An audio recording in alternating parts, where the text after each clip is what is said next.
Okay ഹേസ്, അത് എന്തിനുള്ള മരുന്നാ? പനിക്കാ? കോൾഡ് ആൻഡ് ഫ്ലൂ ആ? എത്ര നേരം കഴിക്കണം? 2 നേരം? രാവിലെ രാത്രി ഓരോന്നാ? ആഫ്റ്റർ ഫുഡാ? ആഫ്റ്റർ ഫുഡാ? ഓക്കെ. എത്ര ഡേയ്സ് ഹൈസു? 5 ഡേയ്സാ?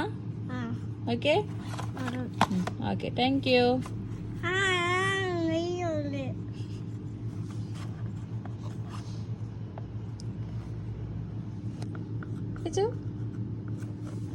ഡിസ്പെൻസ് ചെയ്യാ?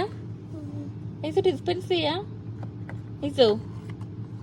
കാണിച്ചോ അമ്മയെ, കാണിച്ചോ ഡിസ്പെൻസ് ചെയ്തത്. അമ്മയെ കാണിച്ചോ ഡിസ്പെൻസ് ചെയ്ത് നോക്കട്ടെ. ഇതാ ഇങ്ങനെ ഡിസ്പെൻസ് ചെയ്യല്. എത്ര നേരം കഴിക്കണം? 2 നേരാ? 2 നേരാ ഹൈസു? 2 നേരാ? ആഫ്റ്റർ ഫുഡാ? ആഫ്റ്റർ ഫുഡാ? ബിഫോർ ഫുഡോ?